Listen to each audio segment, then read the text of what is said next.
But first, calling a snap news conference at 5:45 on a Friday afternoon, you knew it was not going to be good news, and it certainly has not been good news for the new CEO of Optus, announcing a tragic failure, not just a disastrous, but a tragic failure of its systems in South Australia, Western Australia and Northern Territory. The 000 systems failed. There were 600 customers who were impacted by this, trying to call for an emergency, but never got through. But even worse, 3 people, 2 from South Australia and 1 from Western Australia, didn't get the help that they needed, and they passed away. the failures were catastrophic. And while Labor Communications Minister Anika Wells did announce an ACMA investigation promptly, she didn't stick around to probe the telco properly. Instead, she went to New York to spruik her social media ban at a UN event, bragging about the success of a policy which had not even been implemented yet. You're urging other countries to crack down on children's social media access. How have other world leaders been responding? Well, I think everybody was taken aback by the huge turnout at our event that was this morning here at the UN.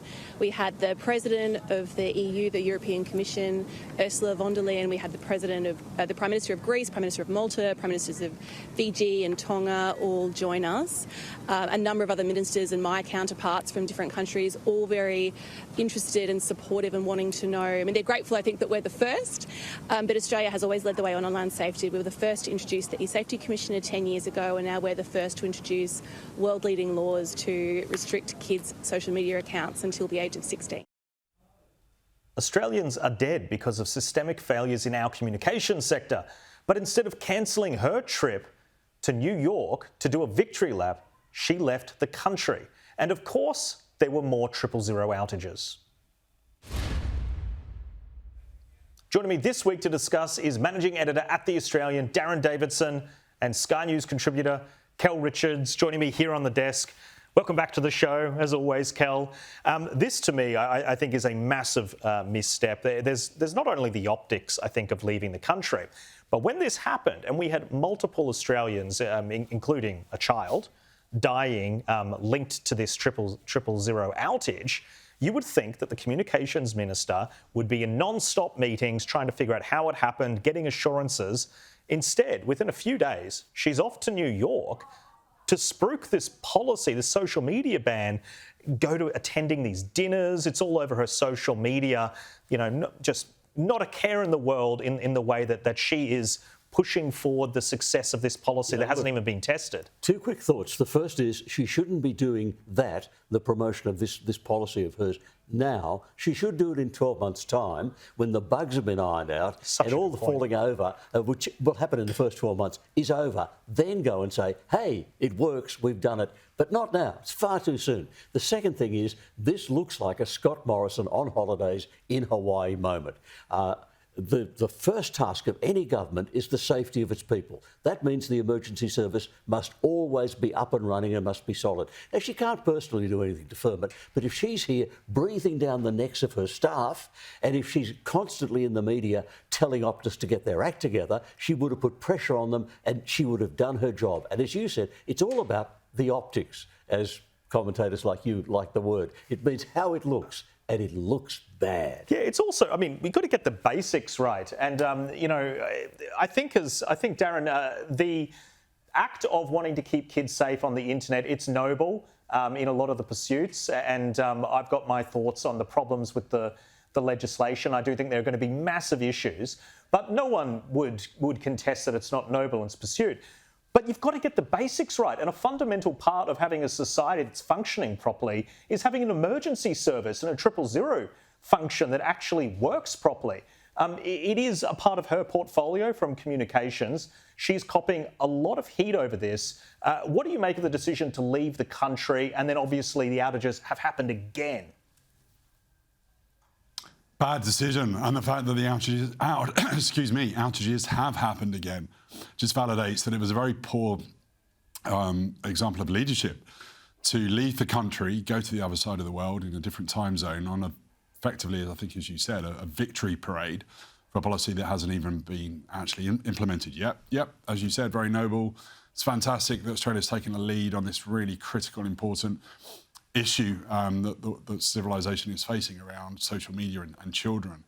But Optus is not just a telco, it's critical national infrastructure. And as you've said, when 000 fails, people lose their lives. And to desert her post and go overseas for unannounceable just beggars belief. I can't believe she did it. And the fact that there were more outages days later just shows that it was a really poor decision and that she should be at home addressing this issue and holding Optus to account. And Optus as well cannot think about expansion and trying to grab more market share when it faces these kind of huge national kind of infrastructure issues. It's a really, really major problem. One of the worst corporate, I think, failures in Australian history. Yeah, and I think the media has just gone so soft on her for the most part. There's been various exceptions, but if the coalition had done it, there would be just front page in the SMH and everything about her specific failures. And she would have been connected to Scott Morrison if she was another Liberal minister, wouldn't she? Oh, 100%. Moving on now to a major media market merger. Two of Australia's mainstream media giants teaming up to take on big tech and the streamers, deciding it's better together. This will be a leaner and more powerful machine. It's certainly going to look to compete. Seven's TV empire to merge with Australia's biggest radio network, Southern Cross Austereo, the greatest media shake-up in years. It's bringing together two great Australian media business, two of the best Australian content creators. The deal joins 7 Plus and newspapers including the West Australian and Nightly with the Triple M and Hit networks, 99 radio stations total, and its listener app, a new $400 million media powerhouse. Yeah, Kel, really interesting. I personally like to see media companies making themselves viable and insulating themselves against the changes. Do you have any thoughts on this? Yes, I was talking some time ago to our colleague Steve Price, and he was lamenting the fact that for broadcasters, the number of potential employers keeps shrinking because the companies get bigger. The great thing about radio is it was the most local of local media. They were there in the main street. They were covering the local area. Now, that's already been killed. It's too late to lament that. The networking done by these big companies has already killed it off, and it probably can't be reversed. But it might get even worse. So if you've got a local radio station that still services your area, treasure it, because it may not be there much longer. Yeah, really, really well said. Darren, what do you make of this merger? Look, they've been dance partners for some time, and I think we'll see further consolidation in terms of the media market here, and that's happening in the US at the moment as well. And it's one response to, the continued dominance of big tech.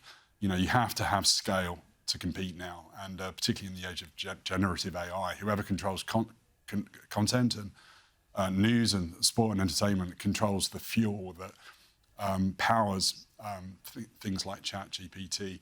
And I would also just say, hopefully this combined entity invests in innovation and local journalism and local content. And, there will inevitably be cost cuts on the back end in terms of some of the functions that support the newsrooms and the radio stations and the content producers. But hopefully they don't cut the front end and they continue to invest in local content. And the other thing I think, as you've mentioned, is it brings to an abrupt, well, not an abrupt, but it puts a full stop on the media career of Kerry Stokes, who's stepping down early next year and has had an absolutely extraordinary career coming from nowhere to build this local media empire that now spans obviously mining and other industrial interests as well. So, it's a really big week for Australian media.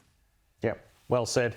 Now moving on to The Guardian, which is hosting a bird popularity competition which has been plugged by some of the biggest names in politics. As always, I'm on Team Genge, which is very cute, also sadly endangered. Please consider giving it your vote. However, this year we're also asking readers, listeners, prominent Australians to make a short video endorsing their favourite bird and, if they feel like it, emulating that bird's call. So, in the interest of not asking people to do something I wouldn't be prepared to do myself, this is my attempt at the Gang's call, which is said to sound a bit like a squeaky gate. It goes a bit like this. Well, I guess it's good to have a hobby. But what really surprised me with this event was the support The Guardian managed to wrangle from our political leaders. I'm backing a great Australian icon, the bin chicken. And The Guardian also got the opposition involved. I'm Susan Lee, and in this year's Guardian Bird of the Year competition, I'll be supporting the Australian bittern, a beautiful bird on the endangered list. Now, Kel, it's obviously a little bit of fun. Really, I mean, Lenore Taylor's a very quirky person, yes, and I kind of respect that. My impression of her's gone up from that. To get these politicians, I'm sick of hearing about the Guardian holding power to account, and then they're using the politicians they're holding to account in basically a commercial for their media operation. It's really quite strange. It's bizarre because it's meaningless. There is actually a survey done every year called the Backyard Bird Survey. I've taken part in it, which is organised properly, and it actually studies the spread of bird populations around Australia. It's a very good idea, and ordinary people can take part. But a bird popularity contest, I mean, I don't understand. Who's your favourite bird? Actually, probably the kookaburra, so I've got one. And can I say... The Prime Minister's choice of a bin chicken had me baffled. It sounded to me like the dead chicken on the rotisserie. He's trying to be so local. The Marrick, what it is? It's the Marrickville bin chicken. No. He's trying to play to his base. It's the dead chicken on the rotisserie at Coles. That's what it is. Okay, Darren, any thoughts on this? Oh, look, the Guardian has always taken itself very, very seriously. So on one hand, I'm kind of tempted to say that it's good to, maybe have a bit of fun, quirky and show a bit of humour, but I'd rather, yeah, exactly. But I mean, personally, I'd rather prefer my newspapers to kind of focus on reporting and facts. I'm not really sure about this one. You and me both, mate. Well, moving on, far left, 9 newspapers, the Sydney Morning Herald and The Age. Well, they've got a new marketing spin. Here's to reason. Mumbrella reports the campaign was designed to reinforce the newspaper's stance as credible sources in a climate of misinformation. Let's bring Kel back in. A climate of misinformation. I wonder who they're pointing that at. Oh, yeah. Here's to reason. Everyone except themselves, of course. Do these slogans work? No. What they're called corporate branding advertising. And one of the world's most powerful advertising men said to me years ago, he said, Kel, these corporate branding advertising campaigns never, ever work. He said, if they come to me and want me to do it, I'll take their money, but they never, ever work. So they're totally useless. They can say whatever they like about themselves. It will just wash over people because everyone thinks whatever paper they take now is the one that's reasonable. The Mumbrella ad there, spruiking it, has about 20 bylines of people at 9 that have been involved in the creation of it. Darren, let's bring you in. Here's to reason. Does that cut through? It's a bit waffly from my point of view. Yeah, look, I mean, it kind of points to there maybe being a trust problem, and that's something that, all media outlets are constantly looking to counter. But putting aside my view on the campaign and its positioning, I think it's great that they're investing in, they're spending marketing dollars, they're backing their brands, they're investing in their brands, they're promoting them. They're spending, dollars with other media outlets to promote their newspapers, and that's only a good thing. That will grow the market, and that papers should be backed, should be invested in, and that's good for all publishers. And so I'm just glad that they're backing their brands and they're investing in a new marketing campaign. I'm not, my opinion on the campaign itself doesn't matter. I think it's just a great thing that they're getting behind the papers. Well, they're welcome to pitch an ad to Sky News. We'll consider running that around the media show, some of our commentary. But look, moving on, because there's been a leaked email by ABC editorial director Gavin Fang that shows that the ABC has decided to take it upon itself to recognise Palestine. The letter reads, ABC content can refer to Palestine when referring to its geography, history, community, and the intended state encompassing the occupied Palestinian territory. Fang said in an email. Now, Kel, let's bring you back in. That was actually reporting by the Sydney Morning Herald, which positioned it as the ABC is the latest entity to recognise. Is that the place of us to kind of geographically... It's a bit loony, isn't it?